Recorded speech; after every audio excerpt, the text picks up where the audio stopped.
Welcome to Engine Acres' first ever Q&A. Got a lot of Q's, got a lot of A's, but it's all from one subscriber. So if you've got questions, go ahead and comment below and I'll get around to answering them. So this is from Brooklyn. So let's get into our questions. I have a cheat sheet here, so if you see me looking down at something, it's just my cheat sheet because I don't want to miss any of the questions she asked. So first off, I'd like to say congratulations on your homestead, or if you've had the land, congratulations on growing your homestead. That's a good feat.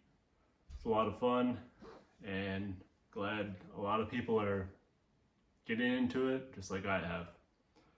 So your first question was about keeping the chickens warm in the winter. You said you have a lot of snow and ice and wind being at the base of a mountain. I'm a little far off the base of the mountain, but I still get a lot of wind, snow and ice where I live. We're probably actually fairly close to being neighbors. So to keep them warm in the winter, they're very, depending on the breed, they're very tolerant birds of the cold and sometimes the heat. So what I like to do is just leave them outside. If you don't bring them inside, you don't give them supplemental heat, when they molt, they'll get nice thick coat of winter feathers and down. That'll keep them plenty warm during the winter. All you need to do is create a structure that'll break the wind up. So coop, during the day, they can go under a tree, whatever, get out of the wind some. But at night, when they're asleep, they need to be in a coop and to break the wind. And they need to have roosts that are wider than their feet are long. So when they lay down at night, their body keeps their feet warm. If they wrap around, if you have like a 2x4 that's flipped this way, they'll wrap their feet around it, and then their toes can get frostbite and possibly even fall off. And then having low profile combs helps during the winter. I have a lot of Americanas which have the pea comb, which is just a solid comb instead of the fingers. That helps a little bit with frostbite. And again, during the night, they can tuck their head under the wing when they're sleeping, when they're roosting, and they'll prevent their combs from getting frostbite. So having a coop with like a solid coop, it's not just a wire frame or anything like that. That's enough to keep them warm. And having multiple of them, having multiple of them, they'll huddle up together and that'll keep them warm. And what I do is deep litter method.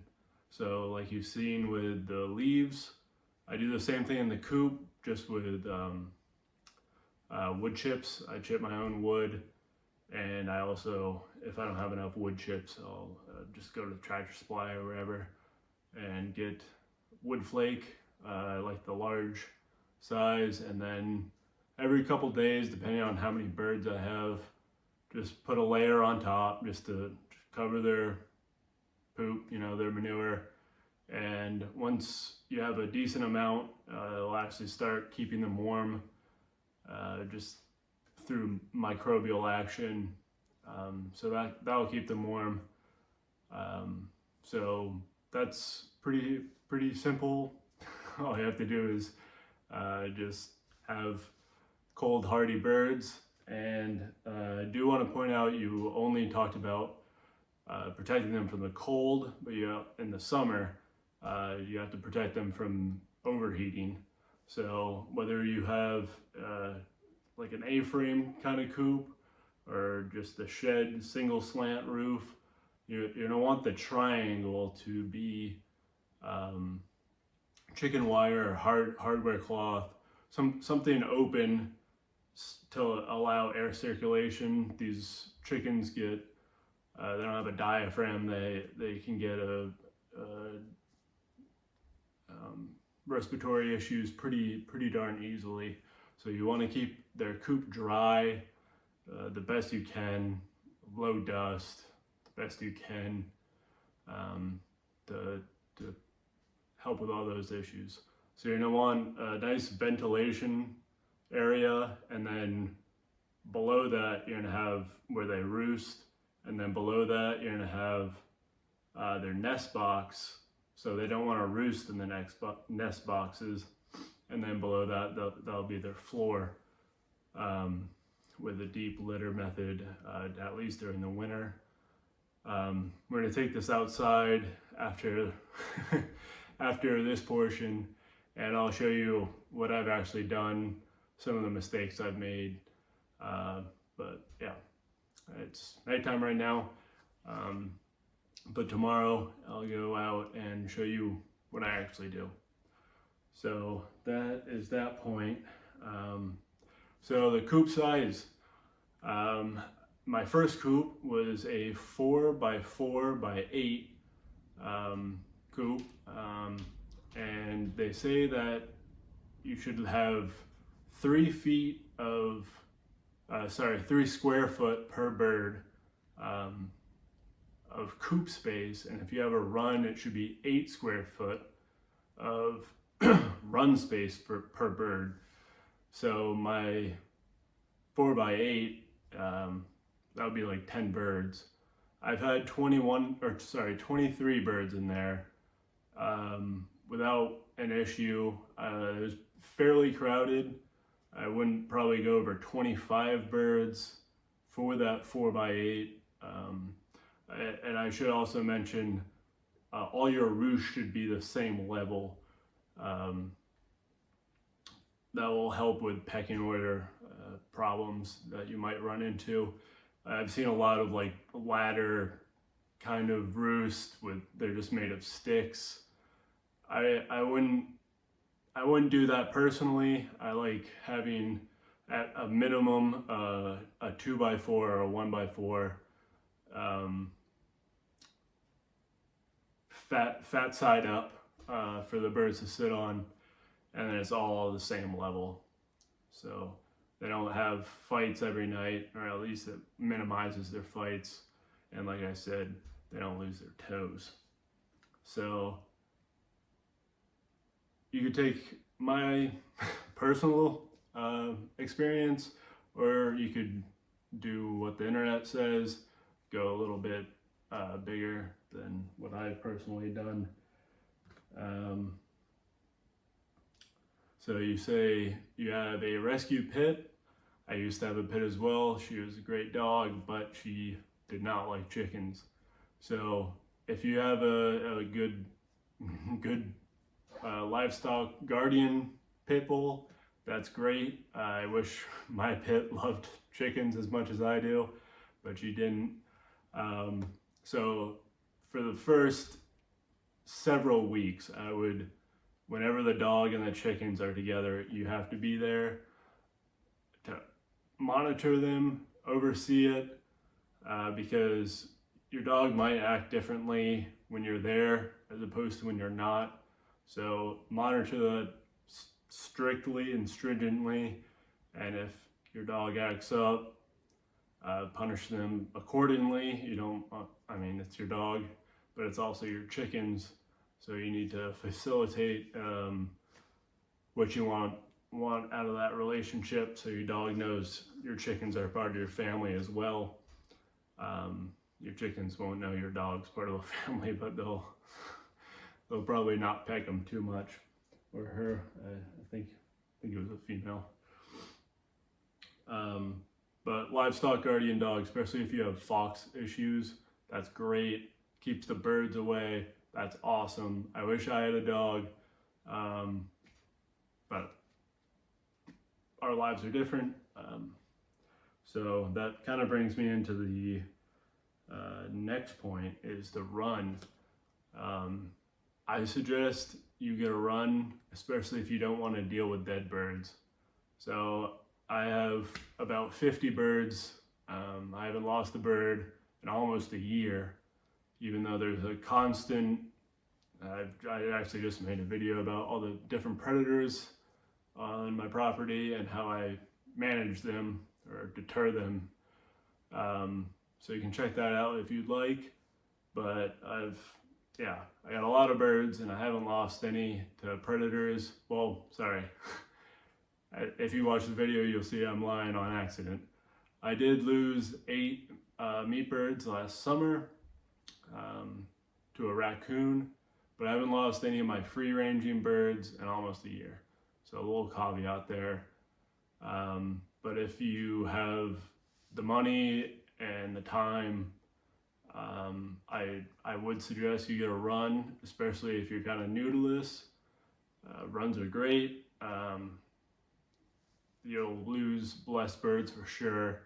But there's pros and cons to everything.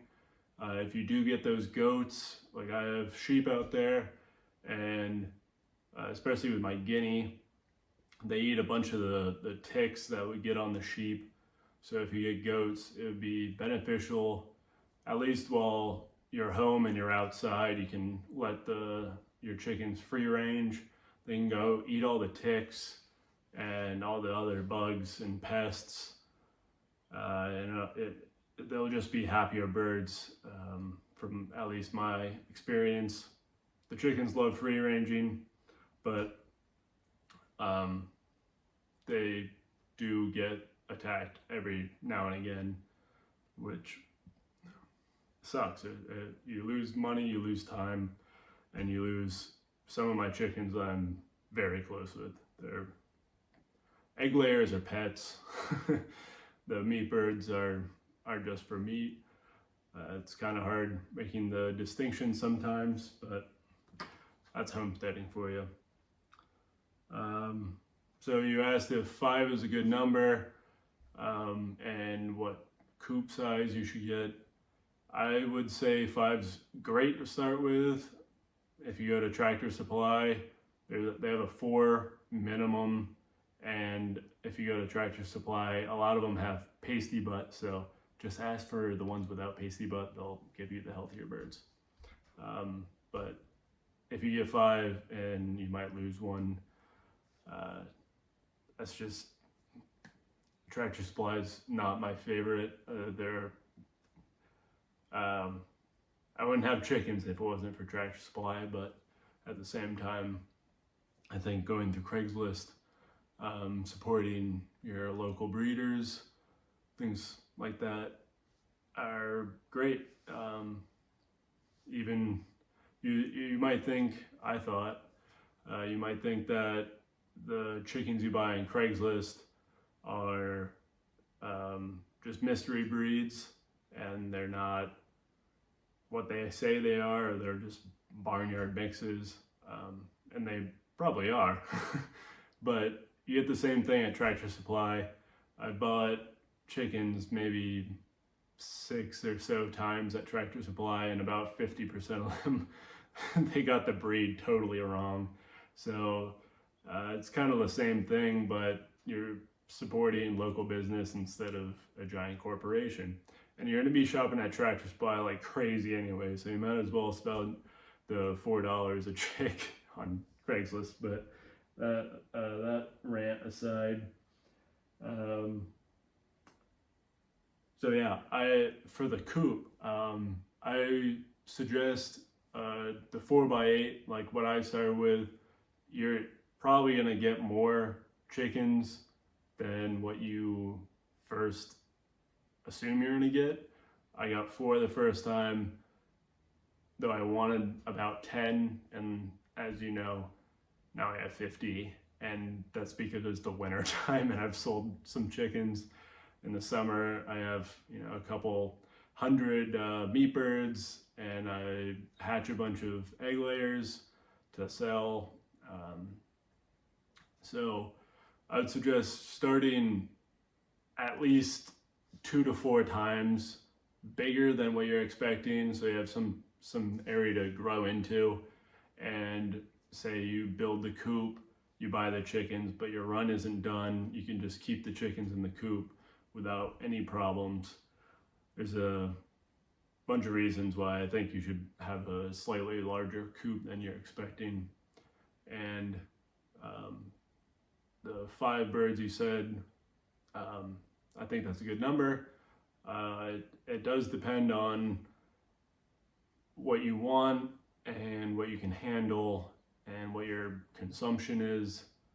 So if you buy 5 egg layers, you're probably getting 3 to 5 eggs after 6 months up until about 2-3 years. So if you eat 3 eggs a day roughly, that's fine. If you have a family and you go through more eggs, I would maybe think about increasing the number. But 5's a good starting point. You can always add more birds. But it's without knowing your situation, it's hard for me to say how many chickens you should have or how many you should buy at first. But yeah, so I think 5's a fine number. If you want to get 10, more power to you. But 10 right off the hop, that might be a little too many for you to handle, but maybe not, they're not that hard to take care of. And if nothing goes wrong, they're super easy to take care of. It's just food and water and a little bit of bedding. So that's up to you. It's a personal thing. But yeah, I think 5's fine. And a rooster, if you have them free ranging like I do, or if you want to breed them like I do, definitely suggest a rooster. It's kind of important to have a rooster if you're going to be breeding. But if you have them in a run, I don't think it's necessary to have a rooster. It's sets the ambiance, I guess, when you have a rooster crowing in the morning. I like my roosters. I've had great roosters. So again, with the number of chickens, I can't say one way or the other, but definitely if you free range, I highly suggest getting a rooster to protect the hens.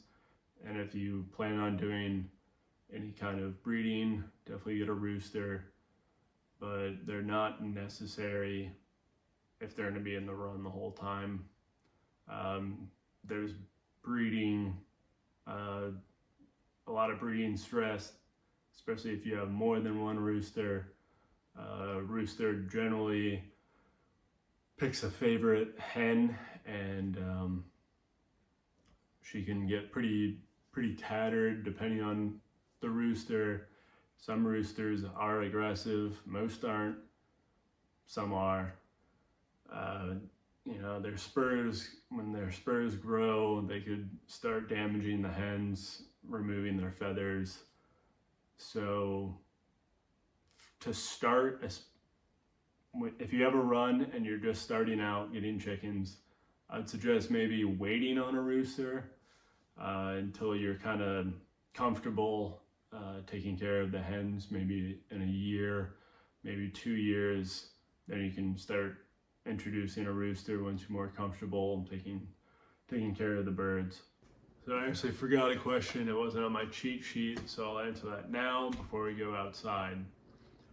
You asked whether I put my chickens away when I leave or what the deal is. My chickens are free range 100% of the time.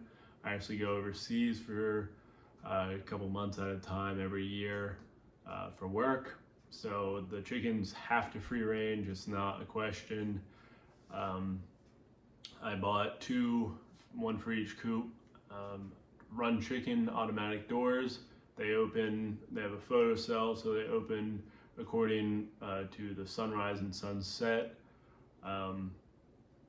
I'm actually coming out with a video on those now. I have a short describing a failure of one of those doors, but I solely rely on my chicken's wits and these chicken run or run chicken automatic doors. If the door doesn't open, the chickens will die. I have food in the coops, but I don't have any water, again, to keep the humidity down in the coops. So if they don't open, the chickens will die, and if the door doesn't close, a predator could easily get in there and wipe out the entire flock. So these doors are very important. The Run Chicken brand is the biggest brand that I know of, and the most reputable brand that I know of, so that's why I bought them.